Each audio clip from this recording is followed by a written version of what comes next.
To koro waduogo buore ka endi ni gavana ma Nairobi Johnson Sakaja kwayo komiti mar Senate marango chenro mag thieth mondo mi hospital mar Mama Lucy thuolo mar ariyo mar bero chenro mag thieth. Ma endi biro mana jumbe ariyo bang' Senator ma ogwel Hamida Kibwana ma en jakanyo mar komitino chwalo paro mar loro kar thieth mar Mama Lucy. Judith Omondi ni kod ler mar wachni. Kata obedo ni lipode mopogore mag jokanyo mag thieth ma osebedo ka chiwo lipode gi e nyim kamati mar Senate marango weche thieth yango ni osiptal ma Mama Lucy ne oremi timo thieth ne Morina Nyango miyo mane owito ngimane ka konyore. Gavana Sakaja okwayo kamiti no mondo omigi thuolo mar timo lokruoge kendo e osiptal no. Let's give it some time. Nairobi will work. Healthcare will work. The pressure in Mama Lucy would have been reduced with the Korogosho facility.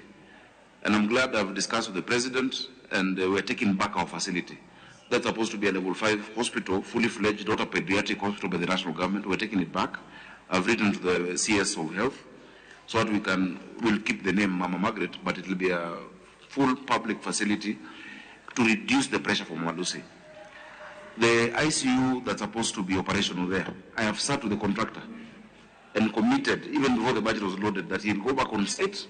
We must complete it and we'll have an ICU facility at each of our level 5s and even level 4. Sakaja ne lose kinde mane girome kod kamiti no mar twak wi ji ariyo mane owito ngimagi osiptal no dweche ariyo mokalo. Burano bende ne oyuorie kod jotich mag osiptal ma Mama Lucy, ahinya to jarimbo mar ambulance mane oting'o Morin kawuok Mama Lucy kadhi osiptal ma Kiambu. Wuoth mayangore ni ne okawo seche ariyo mangima. The ambulance took so long to arrive in Kiambu, and Kiambu is 20 kilometers. And the information we have is when a driver, you got lost. Allegation that I got lost, that one I don't agree. I've been working in Nairobi for more than 10 years. Laktar mane otimo bero ne nyadendi Morin, bende ne dhoge okwamo e lero gino mane okelo bugni mar remo, bang' kane osetieko baro Morin. Usually, what happens before you close an abdomen on a mother whom you operate on, you have to make sure 3 things. All those 3 were assured, were confirmed, and there was none. The operation was okay. Sakaja ne okoni deko chiwo thieth ne jotuo, nyalo bedo ni timore nikech osiptal no onge kod lakteche ma oromo, wach magigeno ne gidhi loso mapiyo. You go to our hospitals, you find the shifts that even our nurses have to take because they are few and they want to serve. These people have signed, they've given a Hippocratic oath. They want to help people. But just as a human being, the strain that is on them because of the time they are serving, we have severe gaps in terms of the numbers of nurses, medical officers, doctors, lab, etc.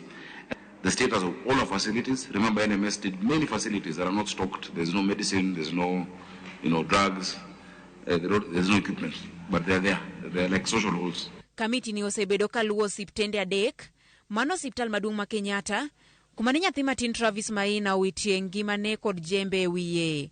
Mama Lucy kachiel kod mano ma Kiambu. Tendo osiptal ma Kenyatta odiochieng' manyoro ne ogolo lipot manyien e nyima pudno, mayango ni tho mar Travis ne owuok kaluwore gi gwandruok e kind jonyuolne, wach ma opogore gi mano ma jonyuolne ne oriko wacho e nyim kamiti. Ma en osiptal mar ariyo ma kamiti mar Senate marango chenro mag thieth olimo e buore Nairobi kae, ka geno margi maduong' to en ni jokanyo mag thieth otim tich makare ka ok odhirgi, ok mane osiptal ma Mama Lucy to e osiptende duto ma pacho kae.